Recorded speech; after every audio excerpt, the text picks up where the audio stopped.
भगवद गीता के दूसरे अध्याय के 24 और 25 श्लोक को देख रहे हैं। इसमें हम लोग आज दूसरा दिन देखेंगे। आज सारार्थ वर्षणी को देखेंगे। मेरे पीछे एक बार बोली श्लोक को। भगवान आत्मा के अविनाशी गुण को बोल रहे हैं, उसी की व्याख्या आगे हो रही है। अछेद्योयम अदाह्योयम अछेद्योयम अदाह्योयम अक्लेद्य शोष्य एव च अक्लेद्य शोष्य एव च नित्यः सर्वगतः स्थानो नित्यः सर्वगतः स्थानो अचलोयम सनातनः अचलोयम सनातनः अव्यक्तोयम अचिन्त्योयम अव्यक्तोयम अचिन्त्योयम अविकार्योयमुच्यते अविकार्योयमुच्यते तस्माद् एवं विदित्वैनं तस्माद् एवं विदित्वैनं नानुशोचितुमर्हसि नानुशोचितुमर्हसि। मुझको तृप्ति नहीं हो रही बात समझाने की। कल हम उसको बात समझाए थे, लेकिन शायद पूरी बात क्लियर नहीं हुई। पहले तो श्लोक को समझिए। अछेद्य, छेद नहीं सकते आत्मा को। अयम अछेद्य एवच, एव निश्चित ही आत्मा अछेद है। ठीक, तो जला सकते हैं, कहते अयम आदाह्य एव, निश्चित ही इसको जला नहीं सकते। तो भिगो सकते हैं। अयम अक्लेद्य एव, अयम अशुष्य एव। न क्लेद मतलब गीला नहीं कर सकते, और गीली अगर हो गई, नहीं गीली हो नहीं सकती, तो इसलिए सुखा भी नहीं सकते। तो यानी कि क्या अर्थ था, इसको तुम शस्त्र से नहीं काट सकते, और अग्न्यास्त्र से जला नहीं सकते, और वरुणास्त्र से भिगो नहीं सकते, और वायु अस्त्र से सुखा नहीं सकते। क्यों भाई ऐसा? तो कह रहे हैं नित्य है, सर्वगतः मतलब कहीं पे भी जा सकती है आत्मा। स्थानुर और अचल का अर्थ क्या था? अचल का मतलब था पूर्व रूप अपरिवर्तनशील, पूर्व रूप अपरित्यागी। जैसी आत्मा थी वैसी रहती, अपने रूप को चेंज नहीं करती। और स्थानुर का अर्थ क्या लिया था? स्थानु का स्थिर रहती है, वह उसमें परिवर्तन नहीं होता। और सनातन मतलब शाश्वत है। और उसके बाद आगे क्या कहते हैं? अव्यक्त है। अव्यक्त का मतलब क्या था? ज्ञानेंद्रियों के परे। अयम अव्यक्त, दिख नहीं रही है, ना उसकी महक आती आत्मा की, ना उसका टेस्ट कर सकते हैं, और क्या था, न छू सकते हैं आत्मा को, और आत्मा को फाड़ तो बिल्कुल नहीं सकते। लेकिन एक गुण भगवान ने यहाँ पे बताया है जो आत्मा का है। क्या है? आत्मा को सुलाया जा सकता है। आत्मा को सुलाया जा सकता है। यह मजाक के लिए बोल रहे हैं, लेकिन और नहीं तो बताइए, गीता क्लास में आत्मा ही तो सो रही है नहीं, और तो कोई नहीं सो रहा नहीं। अच्छा, आत्मा को नहीं सुलाया जा सकता है क्या? तो फिर बताइए, महाप्रभु ने यह क्यों बोला कि जीव जागो? अगर आत्मा को सुलाया नहीं जा सकता है, तो आत्मा को जगाया कैसे जा सकता है फिर? ये मेरा प्रश्न है। यानी आप जानते हैं कि अविद्या रूपी नींद में भ्रमित कर सकती है, किया सकता है, लेकिन उसमें भी उसकी चेतना रहती है, बट नष्ट नहीं कर सकते।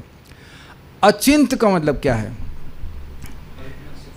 कल्पना से परे, मन की चिंतन शक्ति से परे। लेकिन मन की चिंतन शक्ति के परे है, लेकिन यह नहीं कहा जा रहा है कि शास्त्र का चिंतन से परे है। नहीं तो भगवानी शास्त्र बोल रहे हैं कि नहीं बोल रहे हैं? आत्मा के परिमाण के बारे में शास्त्र सुना है ना, उपनिषद के बारे में बता रहे हैं। और ये भी बताया गया कि शुद्ध चेतना के द्वारा आत्मा को आप देख सकते हो। दृष्टः शब्द था, देख सकते हैं, लेकिन शुद्ध चेतना के द्वारा। लेकिन अचिंत का अर्थ है कि मन के द्वारा नहीं। अब ये कितनी रुचिकर बात है। मेरा मन आत्मा को नहीं पकड़ेगा, मैं आपका टीचर हूँ। तो कृष्णलादनी माता जी, जब टीचर का मन नहीं पकड़ा है तो स्टूडेंट कैसे पकड़ेगा? This is pretty heavy. और मेरे टीचर का भी मन नहीं पकड़ा आत्मा को, और उसके टीचर का भी मन आत्मा को कभी नहीं पकड़ा। आप समझ रहे हैं परंपरा का ज्ञान? This is pretty heavy.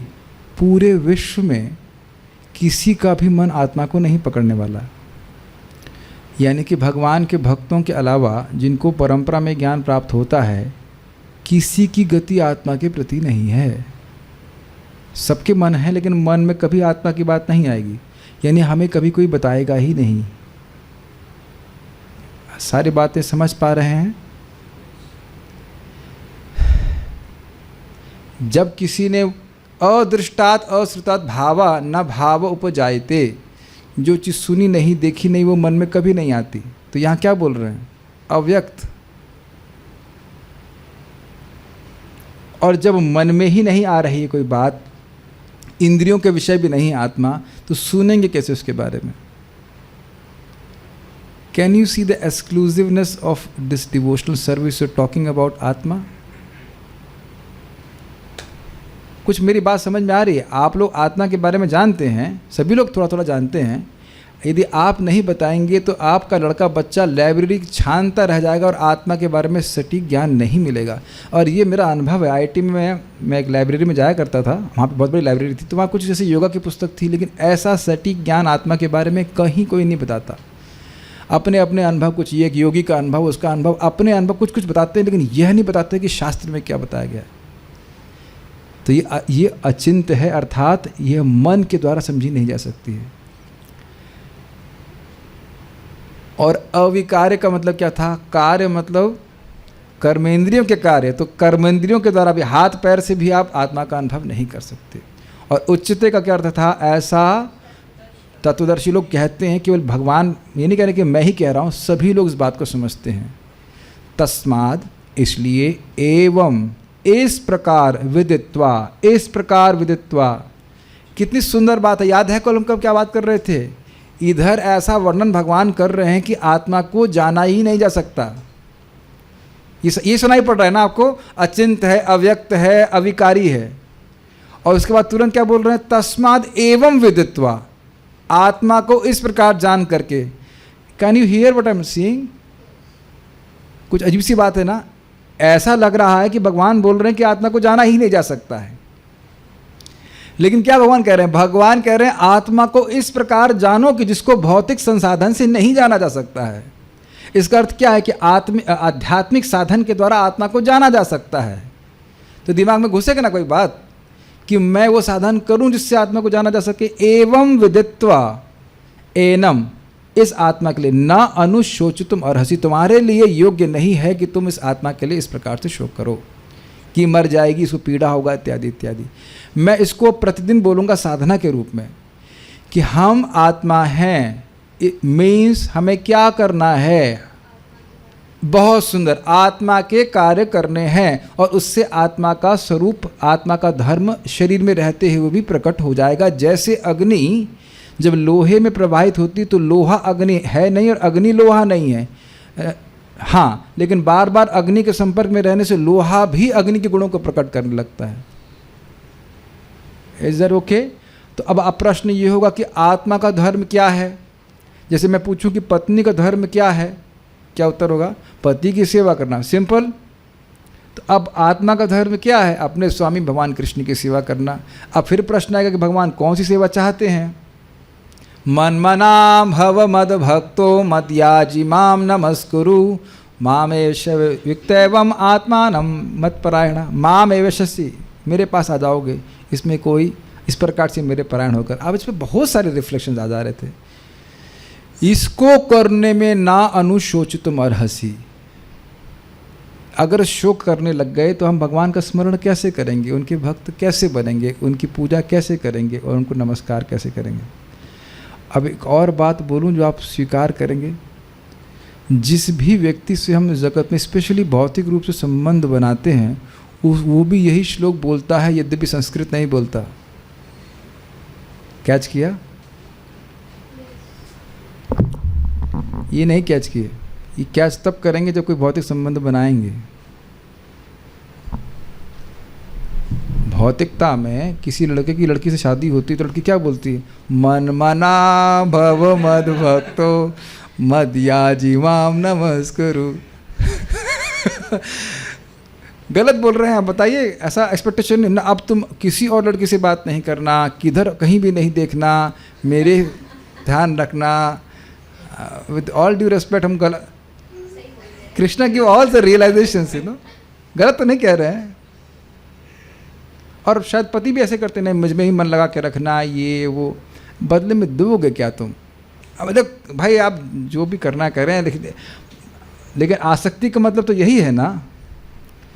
और अगर मान लो सुबह भूल जाए तो शाम को फिर बोलेगी मन मना भव मद भक्त मद याजी माम नमस्करो। मैं अपने मन से नहीं बोल रहा हूँ, गुरु मुखा पद में वाक्य। महाराज राधा गोविंद महाराज बोल रहे थे, अमेरिका में विशेषकर से लड़की मतलब पत्नी को जब तक 2-3 बार नहीं बोले आप आई लव यू, शाम को फिर बोले I seriously love you, I truly love you, तो उसको लगेगा इसका मन हमारी तरफ नहीं है। मैं मजाक नहीं कर रहा हूँ, मैं अब सच्ची घटना बता रहा हूँ। इसका लिंक है, मैं सब बातें क्यों बोल रहा हूँ। मैं गुरुकुल से लौट के आ रहा था, हमारे संग एक भक्त थे, हम नाम नहीं रखेंगे, शादीशुदा थे, मेरे संग थे, ड्राइवर थे और प्रभु जी थे। कोई माता जी वहाँ पे इस कार में नहीं थी। उधर से डिवोटी माता जी पत्नी का फ़ोन आया, वहाँ जरूर कोई पत्नी तुम्हारे साथ, सारे कोई लड़की तुम्हारे साथ जरूर है। कहें भैया ये दिमाग खराब कर रही है, आप प्रभु जी बात कीजिए। हमने कहा मैं कहा माता जी मैं आपको माता जी लग रहा हूँ। तब उनको विश्वास हो, कहाँ हो ये इच्छा आप देख रहे हैं। मन मना वाली बात है ना कि मन कहीं और लगा, संदेह करते रहते, तो इसीलिए तो। लेकिन आप मेरे पॉइंट समझने का प्रयास कीजिए। आप बहुत स्ट्रांगली हम डिस्कस कर रहे थे तनिष्क प्रभु से कि जब यही कर ही रहे हो और जो तुमसे करवा रहे हैं उनका कोई सामर्थ्य नहीं है इस सेवा का प्रतिदान करने के लिए, मेरी कुछ समझ आ रही बात, तो क्यों ना उसे कृष्ण के लिए करा जाए। मेरी कुछ समझ में आ रही बात। लोग कहने कि मुझ में मन लगाओ, तो तुम्हें मन लगाएंगे तुम क्या करोगे, मुक्ति दोगे या बंधन दोगे। और भगवान बड़ा स्पष्ट बोलते मत चित्तः सर्व दुर्गाणी मत प्रसादात तरिष्यसि। तुम चित्त मुझ में लगाओगे तो तुम दुर्गा जी को भी क्रॉस कर जाओगे। बोल रहे हैं मत प्रसादात मत चित्तः सर्व दुर्गाणी, हर प्रकार के दुर्ग, हर प्रकार की कठिनाई परेशानी को तुम पार कर जाओगे। कैसे कर जाऊंगा, मत प्रसादात तरिष्यसि। तो यही तो भगवान बोल रहे, शोक मत करो, मेरी बात मानो और युद्ध करो मेरे अनुसार। Very very profound statement. मैं खाली कहना चाह रहा हूँ कि हम लोग सोचते हैं कि हमें करना पड़ेगा। Do you agree? ये तो हमें करना पड़ेगा, लेकिन हमें करना पड़ेगा कुछ भी नहीं है। भगवान बार बार इस बात को बोल रहे हैं, अच्छा अच्छे अध्याय इत्यादि। करना केवल जो हमको पड़ेगा वो है भगवान का स्मरण करें, भगवान के भक्त, भगवान के इत्यादि धर्म करें। बाकी सारी जो कुछ हम चीज़ कर रहे हैं वो बाय ऑप्शन कर रहे हैं, क्योंकि उनमें से कोई भी चीज़ हमारा नाश नहीं कर सकती। मेरी बात समझ पा रहे हैं कैसे इसको अप्लाई करना है? तुम शोक कर रहे हो अर्जुन, तुम्हें यह समझना है कि तुम्हारा धर्म मेरे प्रति क्या है, मैं क्या चाहता हूं वो करो, शोक मत करो, रो मत। ये कहने का अर्थ है। इस जगत की कोई वस्तु तुमको टच नहीं कर सकती है, केवल मैं तुमको टच कर सकता हूं। हरे कृष्णा कृष्णा कृष्णा हरे हरे, हरे राम राम राम हरे हरे। और जब भी मैं तुमको टच करना चाहता हूं, कृष्ण बोल रहे हैं I want to give you happiness. जनरंजनाय परमाक्षराकृते, लोगों को सुख देने के लिए भगवान अक्षर, हरि नाम अक्षर के रूप में आए। कितना सुंदर बात है ना। इसलिए भगवान कह रहे हैं तुम मुझको टच करो, मन मना, भाई मेरे भक्त बनो, है ना। भगवान संपर्क है, तो मैं आपको टच करूंगा, I will touch you and give you happiness. दुनिया के लोगों को टच करके क्या मिल रहा है? और दुनिया के लोग या दुनिया की व्यवस्था तुमको टच नहीं कर सकती, ये हमको दिमाग में घुसाना पड़ेगा। I hope I are able to connect what I'm trying to say. With all this, let us go forward. हमको तो आपकी बात बहुत टच कर रही है, and it is unimaginably non-understandable. अब आप लोग को और परेशान करूँगा, क्योंकि आपको कोई परेशान नहीं कर सकता, इसलिए मैं खुले दिल से परेशान कर सकता हूँ। आप लोग अच्छेद्य हैं, अदाह्य हैं, अक्लेद्य, अशोष्य हैं। तो अब हम लोग अब अगली टीका देखते हैं, श्रीपाद रामानुजाचार्य की, बड़ी सुंदर है, ये समझ में आएगी। शस्त्र, ये 23 वाली छूट गई थी, 23 को भी जोड़ दे रहा हूँ, 23 से लेकर 25 तक ये चर्चा होगी इसमें। शस्त्र अग्नि, जल और वायु इस आत्मा को काट, जला, गला और सुखा नहीं सकते। नैनम छिंदन्ति शस्त्राणि नैनम दहति पावक न चेनम क्लेद्यन्त्यापो न शोषति मारता। इसकी व्याख्या कर रहे हैं, क्यों नहीं कर सकते? क्योंकि आत्मा सर्वव्यापी है। इसको समझने का प्रयास कीजिए। सर्वव्यापी है मतलब वह है जहाँ रहती उसमें उन तत्वों में प्रवेश कर लेती है, लेकिन वो तत्व आत्मा में प्रवेश नहीं कर पाते। आत्मा सूक्ष्म है। सर्वव्यापी का अर्थ ये नहीं कि आत्मा सब जगह है, इसका अर्थ यह है कि आत्मा किसी भी जगह जा सकती है, लेकिन एक आत्मा, मैं, आप, हम सब जगह नहीं है। ठीक है। एवं सब तत्वों में व्यापक स्वभाव वाला होने से, व्याप्त होने वाला से, अपने हर शरीर के हर अंग में हम अपनी चेतना के द्वारा व्याप्त हैं कि नहीं? तो हम व्यापक है होने से सब तत्वों से सूक्ष्म है, अग्नि जल सभी से, इसलिए वे इसको व्याप्त नहीं कर सकते, तथा काटना, जलाना, गलाना और सुखाना व्याप्त होकर ही किया जा सकता है। थोड़ा समझ लीजिए इसको। काटेंगे तो उसमें प्रवेश करेंगे, कट कट कट कट। जलाएंगे तो अग्नि उसमें प्रवेश करेगी। गलाएगा, मैंने गलाना मतलब भिगोना, तो जब उसमें पानी प्रवेश करेगा तभी भिगोएगा। जैसे आप लोग ने सभी वो पहना होगा रेनकोट, ना यू गॉट इट। रेनकोट पहन लेते हैं तो सब लोग, बारिश हो रही है लेकिन अंदर आपको पसीना भी आता है होगा, आपने अनुभव किया है बहुत अंदर से, क्योंकि वह पूरी एक लेयर बना देता है प्लास्टिक की, तो बिल्कुल टच नहीं करता। तो आप समझ गए ना, पानी उस प्लास्टिक में प्रवेश नहीं कर रहा, इसलिए आपको गीला नहीं कर सकता। प्रवेश करना पड़ेगा, इसलिए कुछ भी परिवर्तन लाने के लिए प्रवेश करना पड़ेगा। और सुखाना, ये मान रहे हैं कि यहाँ लीजिए यहाँ पानी पड़ा है या कुछ भी आपके मान लीजिए शरीर पर भी पानी पड़ा है, तो हवा उसको टच करती है तब जाकर पानी सूखेगा। Is it okay? ठीक है। अतएव तो ये सब चीज़ें आत्मा में नहीं हो सकती। अतएव यह आत्मा नित्य, स्थाणु, अचल और सनातन यानी स्थिर स्वभाव का है, किसी से भी विचलित नहीं किया जा सकने वाला और पुरातन है। अच्छा, अब आप देखिए 24 से 25 देखिए। अब 23-24 नहीं होना चाहिए। काटने आदि के योग्य वस्तुएं जिन प्रमाणों से व्यक्त की जा सकती हैं, उन प्रमाणों से यह आत्मा व्यक्त नहीं किया जा सकता है। इसका मतलब क्या है? देखिए, टमाटर का एक प्रमाण यह है कि टमाटर काटा जा सकता है। कोई कहे कि आत्मा कैसी है? भाई आत्मा टमाटर जैसी है। तो आपने सोचेगा टमाटर जैसी, टमाटर के क्या गुण हैं? टमाटर को काट सकते हैं? हाँ, काट सकते हैं। आत्मा को नहीं काट सकते। दूध जला सकते, क्योंकि आत्मा क्या दूध जैसी है? नहीं, दूध जैसी कैसी है? दूध को तो जला सकते हैं ना। हाँ, दूध जला सकते, आत्मा को नहीं जला सकते। तो वहाँ भी वो प्रमाण समाप्त हुआ। कितना सुंदर टीका है ना, देख रहे हैं कि वही एंगल थोड़ा सा अलग है। इसीलिए तो अव्यक्त है, इसीलिए तो आत्मा समझ नहीं आ रही।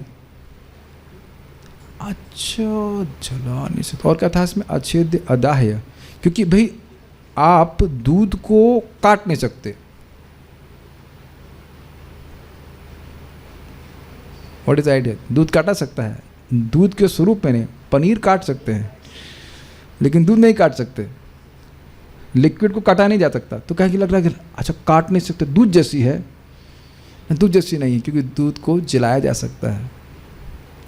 नेक्स्ट क्या था? अच्छेद अदाह्य। उसके बाद अक्लेद्य। तो क्या ये ड्राई पेपर जैसी है? ये समथिंग यानी हवा जैसी है, या क्या बोला जाएगा सुखाने पे? हाँ, गीलेपन में क्या बोलेंगे? किसी व्यक्ति को मान लो क्या है कि मिट्टी जैसा है, तो कहते हैं नहीं मिट्टी जैसा नहीं, मिट्टी को गीला कर सकते हैं। तो वो भी प्रमाण नहीं है, इसको आप गीला नहीं कर सकते। और क्या था लास्ट? सुखा। तो क्या ये ऐसा कोई पानी जैसा है कुछ सुखा दे? ना, पानी भी सभी नहीं है, तो सुखा नहीं सकते। तो जो जो गुण आप इस जगत में भौतिक वस्तु में देख रहे हो, वैसा प्रमाण लेकर के आत्मा को नहीं ढूंढ सकते। मान लो मैं कहूँ कि मेरी चाबी ढूंढ दीजिए, तो आप पहले पूछेंगे ना चाबी दिखती कैसी थी? तो किसी वस्तु की साम्यता बिठाएंगे तब तो आप चाबी ढूंढेंगे। मैं कहूँ मेरा चश्मा खो गया है, तो भाई चश्मा कैसे दिखाई पड़ता? चश्मे के तो बहुत स्वरूप हो सकते हैं। तो भगवान ये कह रहे हैं कि जिन जिन वस्तुओं का आपकी धारणा है, जिनमें काटने के, सूखने के गुण हैं, वह सब गुण आत्मा में नहीं है। तो इसलिए भौतिक संसाधन के द्वारा आप आत्मा को नहीं देख पाएंगे। ठीक है, इसलिए आत्मा अव्यक्त है। अब समझ में आया मैं क्या बात कर रहा था? हमारा रामाचार्य जी क्या कह रहे हैं? किसी भी भौतिक गुण को आप ढूंढने चलो, वह आत्मा में नहीं मिलेगा। इसलिए हमको नहीं समझ में आ रहा है आत्मा, यद्यपि आत्मा है। अच्छा, एक मिनट, प्रश्न मैंने अभी क्या बोला? खाली एक लास्ट लाइन बोल दीजिए, क्या बोला मैंने अभी? आत्मा है। हिरेन भाई, मैंने क्या बोला? आत्मा है। क्या बोला मैंने? आत्मा है। तो क्या प्रमाण है कि आपको ये बात सुनाई पड़ी? माइक बताइए। हम हिरेन भाई को खूब मजाक करेंगे, बताइए। प्रमाण क्या है? मैंने बोला कि आत्मा है। मैंने क्या बोला? आत्मा है। क्या प्रमाण है कि आत्मा है? मैं को बहुत फंसा रहा हूं, आप समझ रहे हो कैसे फंसा रहा हूं प्रभु जी? क्योंकि मैं सुन रहा हूँ। यस, सिंपल, क्योंकि आप सुन रहे हैं और आपका माइक बोल रहा है ना। आप बोल रहे हैं लेकिन आपका माइक एकदम नहीं बोला। अरे माइक कुछ तो बोलो, तुम हो। ये माइक में सामर्थ्य नहीं है। कितना अमेजिंग है कि आप सब लोग अनुभव कर रहे हैं कि हम लोग हैं, लेकिन व्यक्त कोई नहीं है किसी के सामने। This is not amazing? क्यों अच्युत रूप? आप हैं ना यहाँ पे, हैं, और सबकी चेतना आप सबको ये एकदम आसानी से अनुभव करा रही है कि आप यहाँ पे हैं। हो सकता है ये प्रश्न भी हो कि हम यहाँ क्यों हैं। आज कुछ ज़्यादा इस सामने वाले की आत्मा में कुछ ज़्यादा एनर्जी आगे लग रहा है और ये न कट रहा है न छेदन कह सकता है कि उसको क्या दिक्कत है, क्या बातें बोल रहा है। But we are all experiencing a simple fact. लेकिन एक भी व्यक्ति किसी भी व्यक्ति को व्यक्त नहीं है। मैं दिख रहा हूँ आपको? नहीं। क्या आप में से किसी का वीडियो ऑन है? आप कहेंगे सामने ही बैठे हैं, लेकिन एक भी व्यक्ति किसी को भी व्यक्त नहीं है। ये इतना आसान बात नहीं है। प्रेम कर रहे हैं ना, किसी से राग कर रहे हैं ना, और किसी से द्वेष कर रहे हैं। हम बार बार इसी बात को रिपीट कर रहे हैं क्योंकि मनन करेंगे तो अब अपने ही पे मजाक बनाएंगे। किससे हम राग कर रहे हैं, किससे द्वेष कर रहे हैं? कम से कम दिन में एक बार तो सोचना चाहिए अपनी स्थिति को, क्योंकि गीता क्लास के बाद हम क्या बोल रहे हैं उसका प्राय आधार क्या है? राग और द्वेष। अब ये देख पा रहे हैं बात, है ना? तो कह रहे हैं जिस भी वस्तु का तुम ध्यान करते हो। चलिए अब किसी भौतिक वस्तु का ध्यान करें, हेल्प कीजिए। कोई भौतिक वस्तु, रसगुल्ला, यस, उसको काटा जा सकता है, उसको गीला किया। अरे हाँ, गीला तो कर सकते हैं, पूरा चाशनी खराब कर दी तुमने। तो आप कुछ भी भौतिक वस्तु जो आपके सामने व्यक्त है उससे परे आत्मा, इसलिए करें अव्यक्त। रसगुल्ले के गुणों को आप देखेंगे तो आप देखेंगे उसे काटा जा सकता है, उसको जलाया। जले हुए रसगुल्ले खाए आपने कभी? जलाया, हाँ देखो मुंह बन गया तुरंत क्योंकि वो व्यक्त था उसका, वो जला हुआ था, उसकी महक आ रही थी। रसगुल्ला जला हो ना, कभी मालूम न चले तो उसकी महक बहुत ख़राब लगती है, स्पेशली खाने के बाद मूड एकदम खराब हो जाता है। तो वो व्यक्त है आपके सामने। Are you able to follow this point? व्यक्त। क्यों ज्ञानेंद्रिय के द्वारा आत्मा अव्यक्त है? क्योंकि जिस प्रमाण के द्वारा ज्ञानेंद्रिय पकड़ती है वो उसको वो आत्मा उसके परे है। ये बात समझा रहे हैं। इधर ओके? कितना सुंदर लिंक है। अव्यक्त को वो लिंक कर रहे हैं कि क्योंकि अछेद्य है, अदाह्य है, अक्लेद्य, शोष्य है, इसलिए ये अव्यक्त है, अर्थात ज्ञानेंद्रियों के परे है। कैच किया?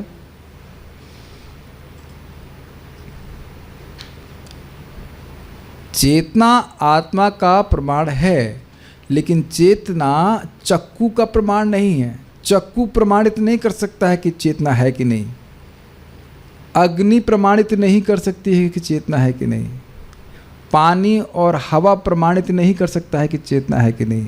चेतना अन्यों के द्वारा प्रकाशित नहीं है। जैसे ये बल्ब, समझिए, ये बल्ब प्रकाश पूरे रूम को दे रहा है, लेकिन पूरा रूम इस बल्ब को प्रकाश नहीं दे सकता। ये बल्ब स्वयं प्रकाशित है। Is it okay? आपका ये अनुभव, हम सबका अनुभव करने की क्षमता कहाँ से आ रही है? हमसे स्वयं से आ रही है। This is very subtle point. ये आप भौतिकता से नहीं समझ सकते, भौतिक वस्तुएं हमको नहीं समझ सकती। फिर भी समझाया था कि आंखें हाथ को देख रही हैं। देखिए अपने एक बार हाथ को, कितना सुंदर सुंदर भगवान ने आपको हाथ दिया है, लेकिन ये बेचारा हाथ आपकी आंख को नहीं देख सकता। ये बहुत बड़ी बड़ी बातें हैं। अनुभव कौन कर रहा है? अनुभव करने वाला आत्मा है, और वस्तुएं अनुभव करने वाली है नहीं। तो इसलिए वस्तुएं इन अनुभव करने वाले आत्मा का प्रमाण नहीं है। मुझे लग रहा है आप सब समझ गए हैं ना। नेक्स्ट आगे। अतः जिन वस्तुओं को काटा, जलाया आदि जा सकता है, उनका यह विजातीय है, उनसे सर्वथा भिन्न है। जैसे मैं कहूँ कि मृदंग लाओ, लाना मत, लेकिन आप तुरंत ये देखेंगे कि मृदंग क्या वस्तु है। एक एक शब्द को पकड़िए। ये मृदंग है जो हमारे सामने है, और ये मृदंग नहीं है। मतलब यहाँ दिखा के नहीं समझे। Have you seen this? This is not mridanga. ये मोबाइल है और मृदंग एक अलग जाति है। मैं इसको बजा बजा करके क्यों ही म्यूजिक नहीं निकाल सकता? Is it sinking in? तो यहाँ कह रहे हैं कि आत्मा किसी भी भौतिक तत्व की जाति का नहीं है, ये कहना चाहते हैं, बिल्कुल भिन्न है। और समस्त वस्तुओं से विजातीय होने के कारण उन वस्तुओं के स्वभाव होना चाहिए, स्वभाव से युक्त मानकर इसका चिंतन भी नहीं किया जा सकता, इसलिए अतः यह अचिंत्य है। चलिए, एप्पल लाइए। हिरन भाई, आप मेरे मित्र, एक एप्पल ला सकते हैं? तो मैं आपको पूछूंगा, आप जान रहे हो मजाक कर रहा हूँ, माइक पे दीजिए फिर से हिरन भाई को। तो अगर मैं कहूँ कि आप मेरे लिए एक एप्पल लाइए, तो पहली चीज़ आप क्या करेंगे बताइए माइक पे? एप्पल सोचूंगा। वाह, good, you're intelligent boy. So apple के बारे में सोचे। मैं कहूँ एक आत्मा ले आइए, व्हाट? समझ में आ गया? एप्पल ले आइए, बनाना ले आइए, रोटी ले आइए, तो पहले आप सोचेंगे ना कि हाँ ये चीज़ बोल रहे हैं, लेके आएंगे। आत्मा लेके आइए, आज मैं आत्माओं को खाऊंगा ब्रेकफास्ट में। कैसे बताओ, आत्मा को कैसे सोचेंगे आप? आत्मा पुरुष, आत्मा कैसे लेके आए बताइए? आत्मा कहाँ मिलती है? आत्मा, जबकि आत्मा सर्वगता है। हम कहते हैं आत्मा सर्वगता है, गीता में लिखा सब जगह मिल रही है, आप एक आत्मा नहीं ला सकते। इसीलिए कह रहे हैं अचिंत्य, क्योंकि उसकी गुण कुछ देखेंगे ना कि हाँ सेब ऐसा होता है, केला ऐसा होता है, आप सोच लेंगे उसको, आप मन से सोच करके ले आएंगे उसको। तो आत्मा को आप सोच ही नहीं सकेंगे, अतः यह अचिंत्य है। ये सबको समझ में आ रहा है? This is very nice commentary. देखिए, ये लिंक कर रहे हैं कि क्यों इस प्रकार से है। तथा इसलिए यह अविकारी है, विकार के योग्य नहीं है, इसमें कोई परिवर्तन नहीं आता। अतएव उक्त लक्षणों वाले इस आत्मा को जानकर तुझे इसके लिए शोक नहीं करना चाहिए। जब इसमें कोई परिवर्तन ही नहीं तो तुम क्यों रो रहे हो? ये मानते हैं कि शोक किसी परिवर्तन के कारण होता है? ये क्या, ये शायद हम लोग के डिस्कशन में कभी आया नहीं। मान लो मेरे पास 20 लाख रुपए थे, है नहीं, कुछ परिवर्तन आएगा ना कि खत्म हो गया, तब तो शोक करेंगे ना। कभी आप लोग धन के लिए शोक नहीं किए? सब सेल्फ रियलाइज्ड है यहाँ पे। नहीं, 20 रुपये अगर रिक्शा वाला अधिक ले लेता है तो आदमी शोक करने लगता है। गलत नहीं बोल रहे हैं।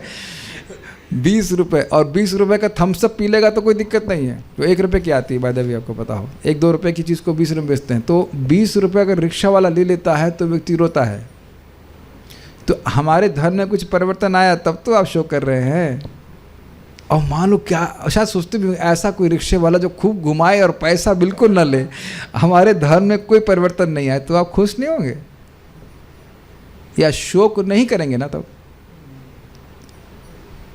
एक और विचार कीजिए कि शोक तब करते हैं ना जब चीज़ें हो रही हैं और आपके कुछ कंट्रोल में नहीं है।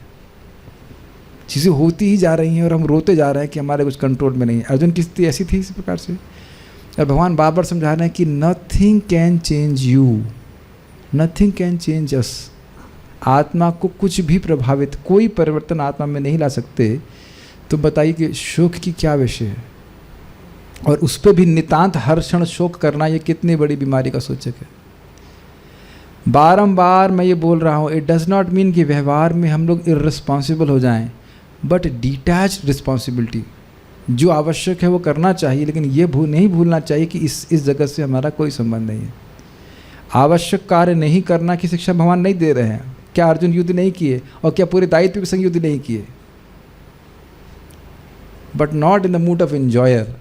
धर्म है मेरा, इससे भगवान प्रसन्न होंगे, ये भावना करते हुए। ठीक है, हमें लग रहा है आत्माएं थक गई यहाँ पे। Will stop here and will let the devotees reflect upon it। and question answer maker ने अपना धर्म नहीं निभाया है तो उनको मौका दिया जा रहा है कि क्वेश्चन भी आप सेट कर दीजिएगा। कल आपसे हम क्वेश्चन पूछेंगे इसके ऊपर। चीज़ें बहुत गंभीर हैं, जो बातें चर्चा करी गई हैं उसको आप थोड़ा सा विचार करने का प्रयास किए। मुझे लगता है कि डोज थोड़ा कम देना चाहिए ताकि लोग डाइजेस्ट कर सकें। रामानुजाचार्य जी की टीका बहुत सुंदर थी, तो हम उसको कल देखेंगे कि सारार्थ वर्षिणी में, और गीता भूषण पर प्रभुपाद जी टीका में क्या होता है। उसका क्वेश्चन आंसर भी रहेंगे आत्माओं के लिए। आश्चर्य होना कि इतनी छोटी class, sometimes we have to do that. Okay, will stop here. Srila Prabhupada की जय, श्रीमद् भगवद गीता की जय। निताई गौर प्रेमानंदे।